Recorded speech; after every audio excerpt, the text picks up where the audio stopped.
말씀을 읽고 난 이후에 성찬식이 있습니다. 또 세례를 받으신 분들은 떡과 잔을 받으시고 또 세례를 받지 못한 분들은 기도하면서 성찬에 임했으면 고맙겠습니다. 여러분, 이 파충류 가운데에 신기한 색감의 피부를 가진 동물이 있습니다. 소위 변신의 귀자라고 불립니다. 무엇이겠습니까? 여러분들 잘 아시는 것처럼 이 카멜레온입니다.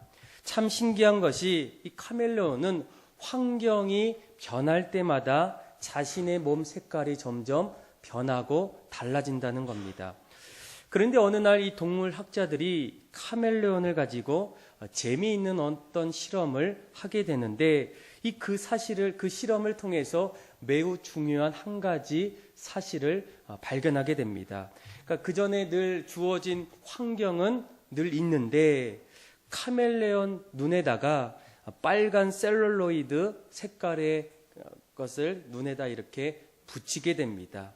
그러니까 참 어떻게 보면 또 기발한 생각이고 또 약간 좀 엉뚱한 어떤 실험인 것 같은데 이때 이 카멜레온의 어떤 반응은 어떻게 달라졌을까요? 결과를 보면 환경은 전혀 달라지지 않았습니다. 주변은 언제나 푸른색이었고 나무도 있었고 그런데 눈에다가 빨간색 셀룰로이드를 붙였더니 놀랍게도 시간이 지나면서 이 카멜레온의 몸의 색깔이 점점 빨간색으로 변하고 있다는 겁니다. 그래서 이 실험을 통해서 그 동물학자들은 이런 결론을 내리게 됩니다. 물론 카멜레온이 몸에 변하는 것은 환경 때문이라고 생각하지만 더 엄밀히 말해서는 그것이 사실이 아니라는 겁니다. 카멜레온은 환경에 따라서 몸이 달라지기보다도 그 카멜레온의 눈에서 내가 무엇을 인식하고 보느냐에 따라서 그 보호색이 점점 변하고 있다는 겁니다. 그래서 보는 것에 따라 달라지고 인식하는 것에 따라서 몸의 색깔이 달라진다는 겁니다. 그런데 여러분, 이런 어떤 모습이 마치 우리의 인생과 좀 비슷하지 않습니까? 우리도 어쩌면 인생을 살아갈 때에 너무나 많은 변화되는 세상의 모습 속에서 우리도 역시 변하게 됩니다. 달라지게 됩니다. 준비하게 됩니다. 그런데 우리가 엄밀히 생각해 보게 되면 그런 모습이 꼭 맞는 것은 아니라는 겁니다. 여러분, 우리가 주로 이런 어떤 보는 것을 시선이라고 합니다. 시선은 항상 어디론가를 향하고 있습니다. 시선이 멈추면 걸음도 멈추고 또 시선이 집중되는 곳에 새로운 어떤 일들이 시작됩니다. 그래서 내가 무엇을 바라보고 있고 또 어디를 보고 있느냐에 따라서 그곳이 결국 나의 인생이 되고 현실이 되게 됩니다. 시선이 고정되면 결코 다른 어떤 것도 끼어들 수 없는 그런 일도 일어나고 처음에는 내가 보는 것 같았는데 또 내가 인식하는 것 같았는데 나중에 보게 되면 보는 것이 내가 인식하는 것이 내 삶을 바꾸는 것을 깨닫게 된다는 겁니다. 그래서 여러분, 세상이 아무리 변해도 아무리 달라져도 그 안에서 내가 무엇을 보고 있고 어디에 시선을 두고 있느냐에 따라서 사람들은 어떻게 반응하고 변할지 몰라도 우리의 삶은 똑같지 않고 달라지고 변화될 수 있다라는 겁니다. 아마 이런 어떤 모습이 성경을 볼 때마다 종종 찾아볼 수 있다는 겁니다. 우리가 잘 알고 있는 이 요셉은 어느 날 감옥에 들어갑니다. 현실을 보게 되면 인생이 끝났고 그의 삶은 어떠한 미래도 없다는 겁니다. 그런데 그때 여전히 요셉은 자신의 시선을 감옥 안에서에 계시는 하나님을 보게 됩니다. 그리고 인생의 어떤 새로운 준비를 하나하나 하게 된다는 겁니다. 창세기 19장 말씀에 보게 되면 소돔과 고모라에서 일어났던 일들도 마찬가지입니다. 그러니까 아브라함의 조카였던 롯이 소돔과 고모라 성에서 하루하루 지내는 그때에 어느 날부터 그곳에 죄악이 가득해서 하나님이 그것을 보자마자 마음이 안타깝고 이제는 그곳에 심판을 선언하게 됩니다.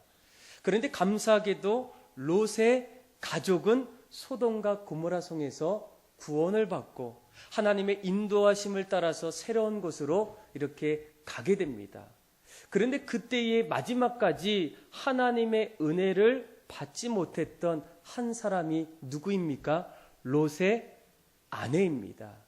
그는 여전히 내가 하나님이 나를 통해서 새롭게 보여주시고 인도하시는 그 땅을 바라보기보다도 여전히 그 자리에서 소돔과 고모라를 바라보며 결국 소금 기둥이 되는 그의 인생을 맞이하게 된다는 겁니다. 그래서 여러분, 환경도 중요하고 세상의 변화도 중요하지만 우리 인생의 가장 중요한 것은 그런 어떤 변화와 급속도로 달라지는 그런 현실 속에서 내가 바라보는 나의 시선은 어디에 두고 있는가, 내가 무엇을 인식하고 바라보고 있는가가 우리 인생의 더 중요한 일입니다. 그래서 우리가 신앙생활도 매한가지 아니겠습니까? 우리가 믿음의 성도로서 하나님 앞에서 이 땅을 살아갈 때에 우리가 과연 무엇을 바라보고 살아야 하는가?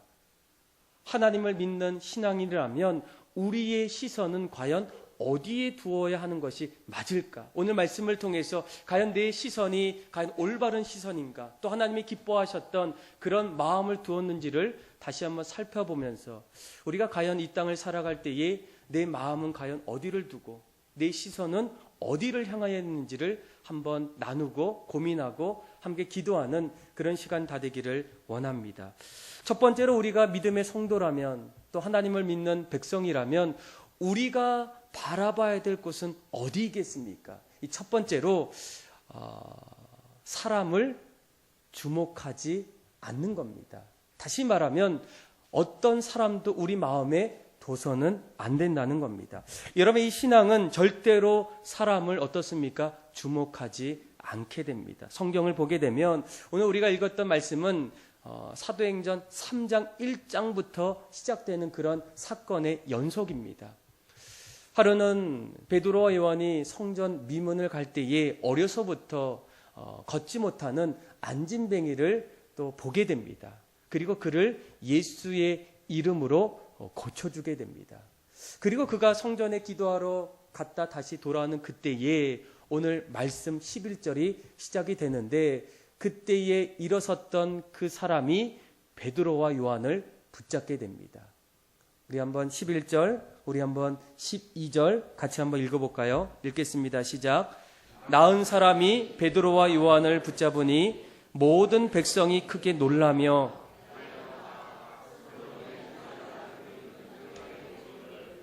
베드로가 이것을 보고 백성에게 말하되 이스라엘 사람들아, 이 일을 왜 놀랍게 여기느냐? 우리 개인의 권능과 경건으로 이 사람을 걷게 한 것처럼 왜 우리를 주목하느냐? 아멘.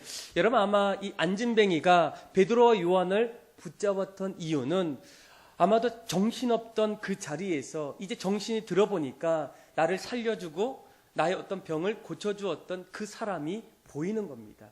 그래서 어떤 감사하는 그런 어떤 마음을 표시하기 위해서라도 베드로와 요한을 어떻게 합니까? 붙잡게 됩니다.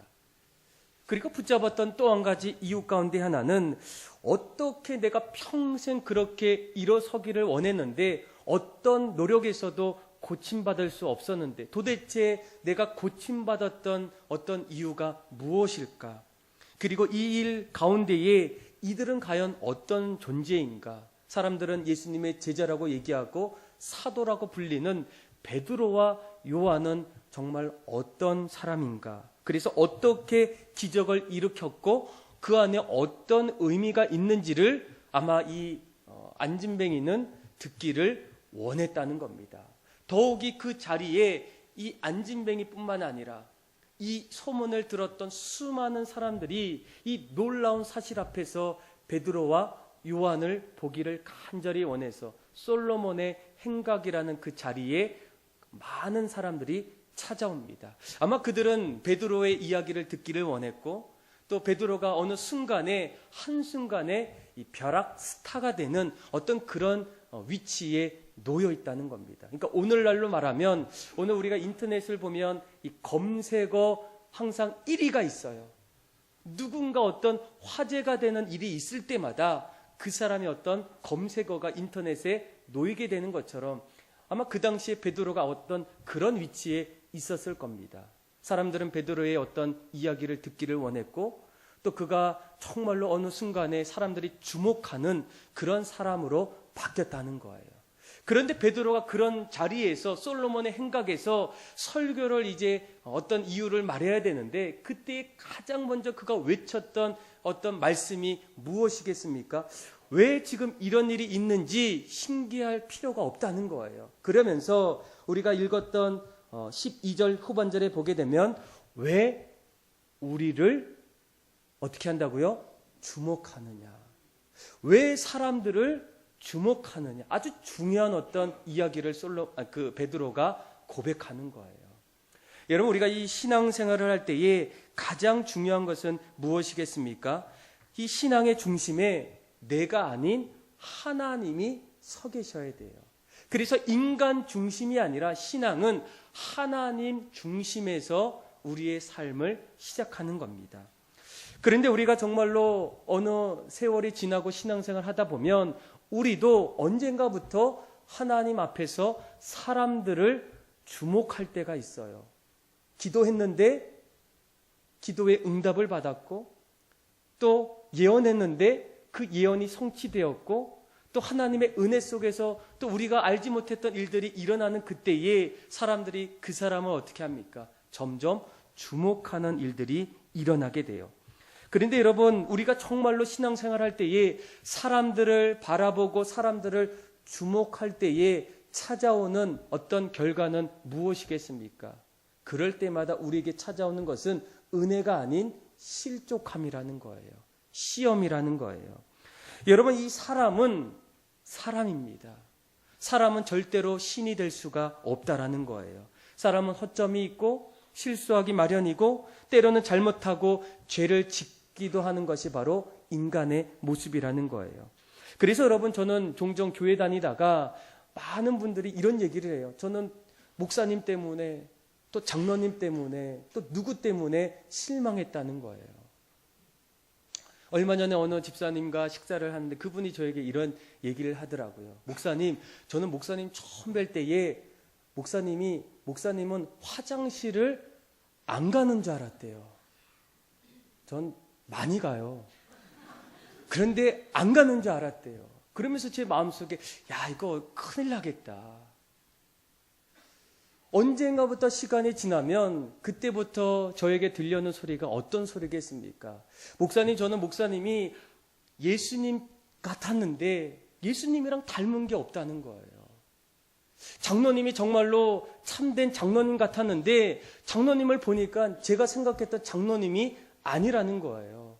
점점 우리 어떤 마음속에 기대하고 소망했던 주목했던 그런 어떤 모습이 인간의 어떤 연약함 속에서 점점 달라진다는 거예요. 물론 우리가 예수님을 닮아가고 예수님의 사람이 되기를 간절히 원하는데 늘 우리에게는 부족함이 있어요. 어떻게 우리가 예수님과 동일한 분으로 바꿀 수가 있겠습니까? 닮아가고 따라가고 쫓아가지만 우리는 여전히 예수님의 한 부분 외에는 닮을 수밖에 없는 그런 존재라는 거예요. 그래서 때로는 우리가 거짓말할 수도 있고 화도 낼 수도 있고 사납기도 하고 심지어는 남에게 상처도 줄 수 있는 존재가 바로 인간의 모습이라는 거예요. 그런데 그때 우리가 그 사람들을 주목하고 또 그 사람을 바라본다면 우리에게 다시 돌아오는 것은 바로 인간의 어떤 실망과 실족함이라는 거예요. 그리고 왜 사람들을 주목하지 말아야 될 또 한 가지가 있습니다. 사람을 바라본다고 그 사람을 통해서 아무런 기적이 일어나지 않기 때문이에요. 여러분, 아무리 유명한 베드로 사도라고 해도 여러분, 이 지금 일어났던 사건은 베드로 때문에 나타났던 기적이 아니라는 겁니다. 여러분, 이 기적을 일으키시는 분은 하나님이라는 것을 우리가 반드시 알아야 돼요.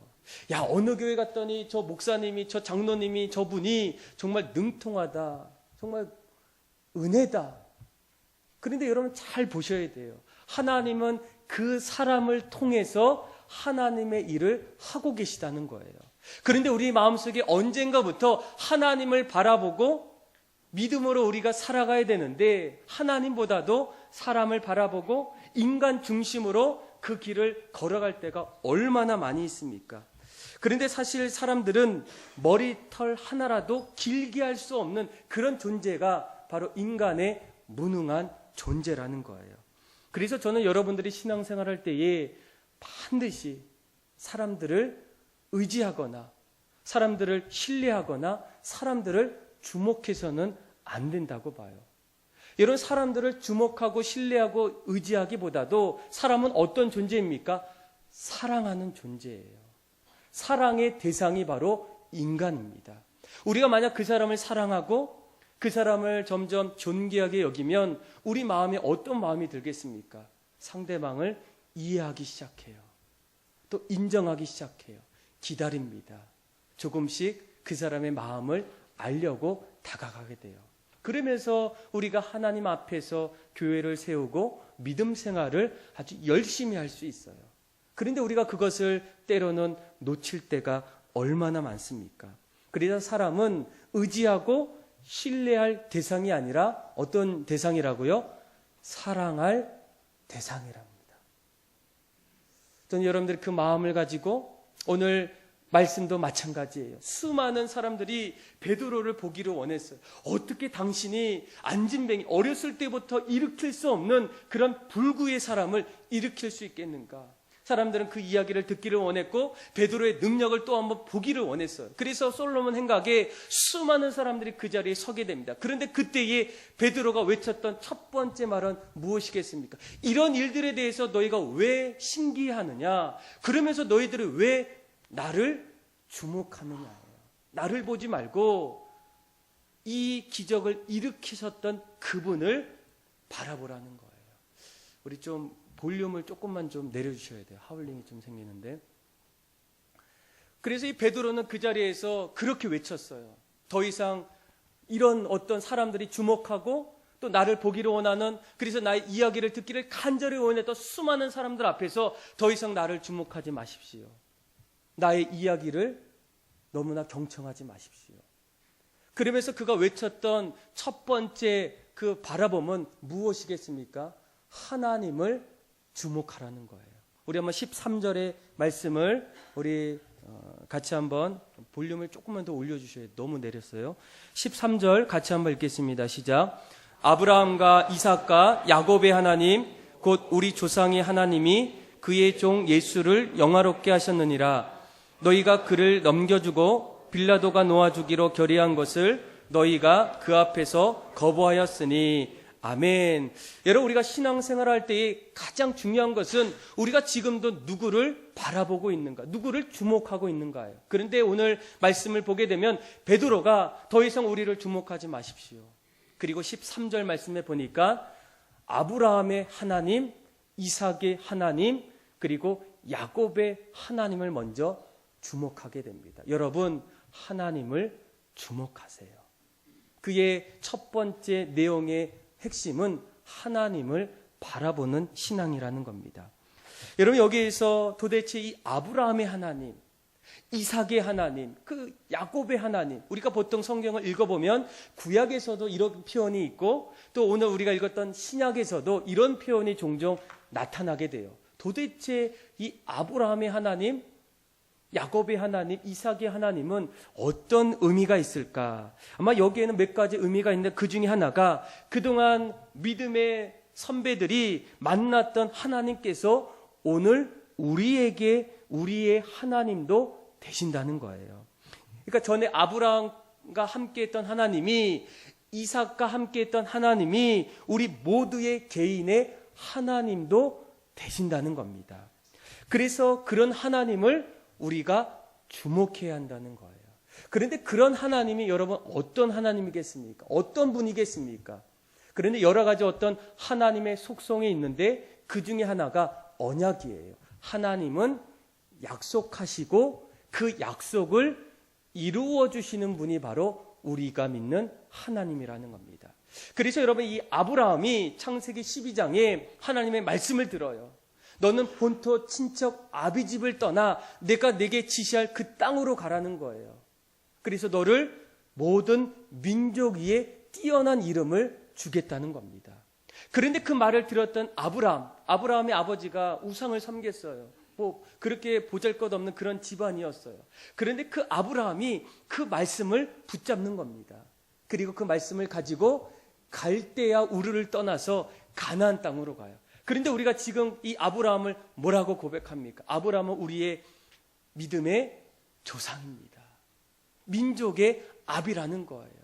하나님께서 아브라함에게 약속하셨던 그 놀라운 일들이 결국은 아브라함의 신앙의 삶을 통해서 나타난다는 겁니다. 여러분, 이삭도 마찬가지예요. 이삭도 창세기 26장 보게 되면 하나님이 그에게 약속하십니다. 내 자손을 하늘의 별과 같이 많게 하고 또 너를 통해서 만민의 복이 되게 하겠다. 그런데 그 해에 이 이삭을 통해서 100배의 열매를 이삭의 인생을 통해서 얻게 됩니다. 여러분, 야곱은 어땠을까요? 야곱도 태중에서 하나님이 말씀하셔요. 야곱아, 너는 형보다 내가 너를 택했고 너를 사용하겠다. 물론 야곱의 어떤 인생의 어려움도 있었지만 하나님은 이 야곱을 통해서 그의 하나님의 일들을 하나하나 이루어주시는, 그래서 그 약속을 주시고 약속을 이루어주시는 그 하나님의 삶이 우리의 신앙의 삶 속에 나타나는 것을 보게 된다는 거예요. 그래서 우리가 하나님을 바라보고 주목할 때에 우리가 믿는 그 하나님은 어떤 분인가? 약속하시고 그리고 우리의 삶 속에 그 약속을 반드시 이루어주시는 그 하나님이 우리가 믿는 하나님이라는 거예요. 아브라함 때에 아브라함에게 약속하셔서 그 약속을 이루셨던 그 하나님, 오늘 우리에게도 약속하셔서 그 약속을 붙잡을 때에 그 약속을 이루어주시는 그 하나님이 우리의 아브라함의 하나님, 야곱의 하나님, 이삭의 하나님이라는 거예요. 그 하나님을 여러분 주목하라고 베드로가 선포하고 있다는 겁니다. 여러분, 정말로 그런 하나님이 우리 곁에 어떻게 일하시고 있습니까? 정말로 그 약속을 이루어주시는 분이 바로 우리가 믿는 하나님이십니까? 아마 어제 저희가 교육자들과 신방을 갔어요. 지난주에 등록하신 분인데 그 집안에 가보니까 좀 또 가정마다 또 특이한 게 있는데 그 가정은 3대가 함께 사는 그런 집이에요. 그래서 할아버지, 할머니, 그리고 아들, 며느리, 그리고 손자, 손녀가 함께 한 집에서 살고 있어요. 그런데 그 집에서 이제 신방하면서 이런저런 얘기를 들으면서 참 인생이 참 어려운 것도 있고 또 내 뜻대로 되지 않는 그런 어떤 모습도 들으면서 한 가지 확신하는 것은 이 가정은 참 복된 가정이다. 또 하나님께서 또 함께 하시는구나. 그리고 하나님 앞에서 정말로 신실하게 살기를 원하는 그런 복된 가정이라는 어떤 느낌을 신방을 통해서 제가 좀 느꼈어요. 그래서 이런저런 얘기를 하면서 이렇게 얘기할 때에 그때 그곳에 이제 할머니 되시는 분, 좀 젊으셔요. 할머니신데. 그러니까 할머니 되신 분이 저에게 이런 얘기를 하시더라고요. 목사님, 은혜 없이 신앙생활을 한다는 것이 어떤 건지 아시죠? 이렇게 저한테 말씀하시는 거예요. 신앙생활 할 때에 은혜 없이 신앙생활 하는 거.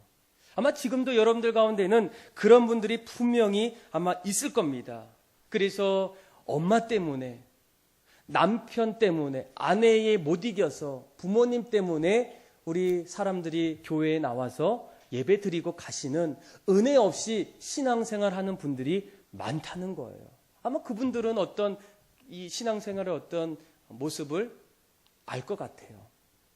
그런데 그분이 이런 얘기를 하거든요. 저도 한때는 은혜 없이 신앙생활을 했었대요. 그런데 어느 날 신앙생활을 하면서 이 목사님을 통해서 말씀을 듣는데 그 목사님께서 이런 말씀을 하시게 됩니다. 여러분, 예수를 잘 믿으면 3대까지 복을 받습니다. 그런데 그분께서 그 말씀을 듣고 자꾸만 자신의 마음속에 그 말이 떠나지가 않았다는 거예요. 예수를 잘 믿으면, 하나님을 잘 믿으면 나도 복을 받는데 우리 자녀들도 복을 받고 그리고 우리 자녀들의 자녀들까지 3대까지 복을 받는 그런 말씀이 자꾸만 마음속에 있더래요. 그래서 내가 신앙을 갖고 열심히 한번 해봐야 되겠다. 그러면서 하나님 앞, 목사님, 그러면 하나님이 기뻐하시는 일이 도대체 무엇일까요? 당연히 하나님이 기뻐하는 게 전도지요. 영혼 구원이지요. 그분이 영혼 구원 전도는 그렇게 돈이 들지가 않더래요. 그래서 내가 이것만이라도 열심히 내가 하나님을 위해서 하면 하나님이 정말로 우리 가정에 정말로 복을 주실 거예요라는 그런 어떤 마음을 가졌다는 거예요. 그리고 이제 세월이 지났습니다. 그리고 제가 이제 물어봤어요. 그런데 집사님 어떻게 되셨어요? 그분이 저한테 얘기하시더라고요. 하나님은 거짓말을 안 하시는 분이에요. 하나님은 그 약속을 지키셨어요. 그래서 저희 이 며느리를 봤는데 이 며느리가 얼마나 믿음이 좋은지 모르겠대요. 과분한 어떤 이 며느리가 왔대요. 그래서 신랑한테 한번 물어보니까 신랑이 가장 좋은 게 첫째가 아내를 만난 거. 그리고 둘째가 자녀가 있는 거. 그리고 나서 이 자녀들도 마찬가지예요. 자녀들이 좀 몸이 아파서 어려움이 있기는 있었는데 하나님의 은혜를 통해서 점점 건강해지고 치유받고 그리고 날마다 믿음 생활하는 우리 자녀들을 볼 때마다 이 부모님들 또 할아버지 할머니들의 마음이 너무나 좋고 감사하대요. 그것이 바로 하나님의 은혜고 하나님의 약속의 그런 모습이 아니겠습니까? 우리가 정말로 신앙생활한다는 것은 어디를 바라볼 때 과연 누구를 바라보는 것입니까? 바로 우리가 우리를 지으셔서 우리를 만드셔서 여전히 살아계셔서 지금도 역사하시고 그 역사 속에서 우리에게 약속하시는 그 하나님을 주목하고 바라보는 것.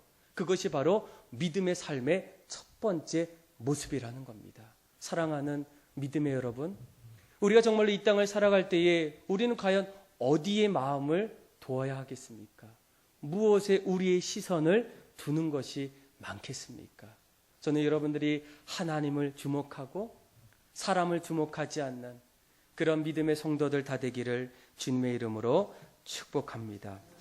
여러분, 우리가 신앙생활할 때에 우리의 믿음의 시선, 그 시선은 결코 사람을 바라보지 말아야 합니다.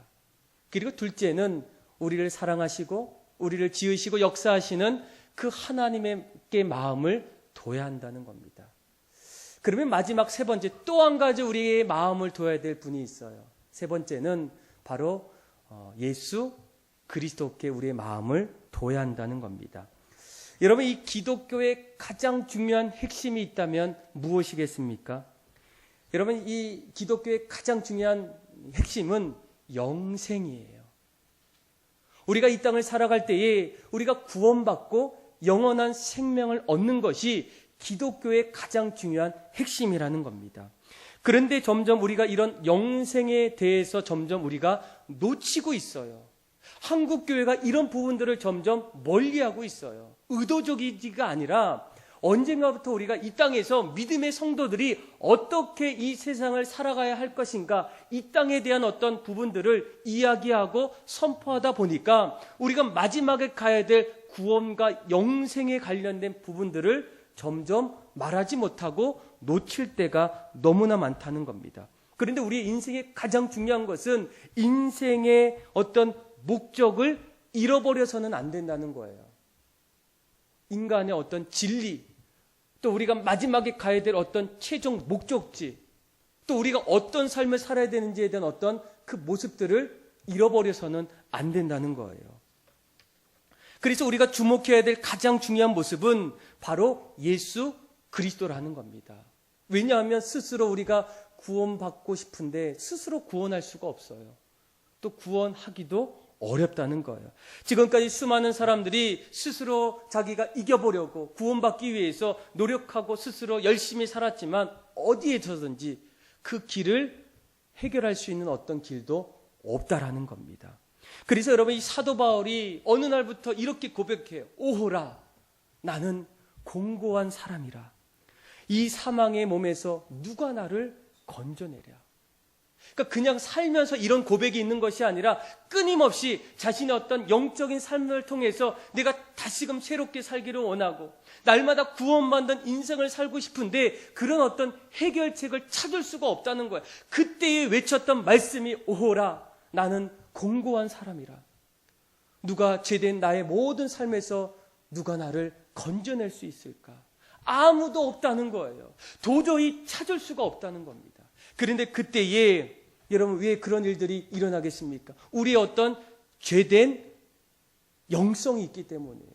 그래서 수많은 성경 안에는 우리의 어떤 죄들을 이렇게 얘기하지 않습니까? 그러므로 한 사람으로 말미암아 죄가 세상에 들어오고 죄로 말미암아 사망이 들어왔나니 이와 같이 모든 사람이 죄를 지었으므로 사망이 모든 사람에게 이르렀습니다. 모든 사람이 죄를 범하였음에 하나님의 영광에 이르지 못하였더니 만일 우리가 죄를 범하지 않았더라면 스스로 속이고 진리가 우리 속에 없는 줄을 아느니라. 도저히 어떤 사람도 스스로 구원하고 구원받을 수 있는 사람이 아무도 없다는 거예요. 그런데 우리는 날마다 그 어떤 죄된 그런 자리에서 구원받고 영원한 생명을 얻기를 간절히 원할 때에 그것을 보시고 아셨던 하나님이 어떻게 하십니까? 자신의 사랑하는 독생자 예수님을 이 땅에 보내주셨다는 거예요. 그는 화평이시지라 둘로 하나를 만드사 막힌 담을 허신 분이에요. 하나님이 세상을 이처럼 사랑했는데 그래서 독생자를 주셨는데 그를 믿는 자는 멸망치 않고 영생을 얻는 은혜를 주셨다는 거예요. 그래서 수많은 제자들 앞에서 사람들 앞에서 예수님께서 강조하셨던 것이 무엇이겠습니까? 여러분, 제가 길입니다. 제가 생명입니다. 나로 말미암지 않고는 아버지 하나님께로 갈 수 없습니다. 예수님은 날마다 자신을 길입니다. 진리입니다. 생명입니다. 이렇게 고백하시고 그 고백 속에서 수많은 사람들이 점점 예수님을 주목한다는 거예요. 십자가의 도가 멸망하는 자들에게는 미련한 것이요 구원을 받는 우리에게는 하나님의 능력이 된다는 겁니다. 그 이유가 무엇이겠습니까? 하나님의 하나밖에 없는 아들 그 예수님께서 우리를 위해서 성육신하셔서 이 땅에 오셔서 내가 짊어지고 형벌을 받아야 될 우리의 모든 죄를 대신 담당하셨습니다. 그리고 그분이 나의 짐을 짊어지고 죽으셨어요. 그분이 살 때 우리도 살고 그분이 부활할 때에 우리도 십자가에서 죽고 난 이후에 새롭게 부활하게 됩니다. 오늘 우리가 읽었던 말씀에 이제 베드로가 그런 이야기들을 이제 점점 하게 돼요. 우리 한번 4절 5절 같이 한번 읽어볼까요? 시작. 너희가 거룩하고 의로운 일을 거부하고 도리어 살인한 사람을 놓아주기를 구하여 생명의 주를 죽였도다. 그러나 하나님이 죽은 자 가운데서 그를 살리셨으니 우리가 이 일의 증인이라. 아멘. 그러니까 생명의 예수님을 우리 인간이 죽였다는 거예요. 그런데 놀라운 것은 그분이 우리를 위해서 죽으셨지만 우리를 위해 다시금 살아나셨다는 겁니다. 그러면서 우리가 누구를 주목해야 되느냐? 우리의 새 생명을 위해서 그분을 바라봐야 한다는 겁니다. 우리 한번 18절, 19절 우리 한번 읽어볼까요? 시작. 그러나 하나님이 모든 선지자의 입을 통하여 자기의 그리스도께서 고난받으실 일을 미리 알게 하신 것을 이와 같이 이루셨느니라. 그러므로 너희가 회개하고 돌이켜 너희 죄업함을 받으라. 이같이 하면 새롭게 되는 날이 주 앞으로부터 이를 것이요. 아멘. 그러니까 그 죽으셨던 그 주님께서 생명의 주가 다시금 부활하셨다는 거예요.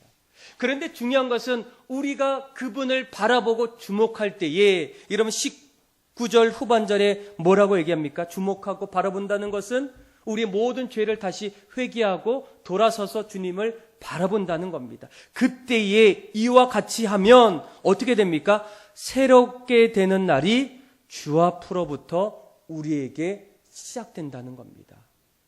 구원받기를 원했고 영원한 생명을 얻기를 원했고 새 사람 되기를 원했는데 우리가 그 주님을 믿고 고백할 때에 주 앞에서 그분으로부터 새로운 날이 우리에게 시작된다는 거예요. 영원한 생명을 이 땅에서도 우리가 받을 수 있다라는 겁니다. 우리가 날마다 찬양하는 찬양이 뭐예요? 오늘 우리가 성가대도 마찬가지예요. 주의 보혈 능력이 있도다. 주의 피 믿으오 주의 보혈 그 어린 양의 매우 귀중한 피로다. 여러분, 예수님의 그 피가 우리를 다시금 정결케 했다는 거예요. 그래서 우리가 날마다 부르는 찬양 가운데 나의 죄를 씻기는 예수의 피밖에 없네. 다시 성케하기도 예수의 피밖에 없네. 예수의 흘린 피 날 희게 하오니 귀하고 귀하다. 예수의 피밖에 없네. 여러분, 정말로 우리가 이 땅을 살아갈 때에 우리 모든 삶의 중심은 예수 중심으로 사는 겁니다. 그래야 우리가 구원받을 수 있고 그분을 통해서 나를 정케 하시고 나의 죄를 속죄하시고 나를 다시금 새롭게 하실 수 있는 가장 큰 은혜는 예수님을 통해서 시작된다는 거예요. 그래서 여러분, 이 교회가 또 성도들이 모일 때마다 그 안에 가장 중요한 것은 예수님 때문에 모이고 예수님의 이름을 높이고 예수님을 찬양하고 예수님께 소망이 있고 예수 이름으로 사는 그 모든 사람이 하나님 앞에서 하나님이 원하시는 믿음의 삶의 모습이라는 겁니다. 사랑하는 믿음의 성도 여러분, 아마 우리는 우리의 인생 속에 보여지는 너무나 많은 것이 있어요.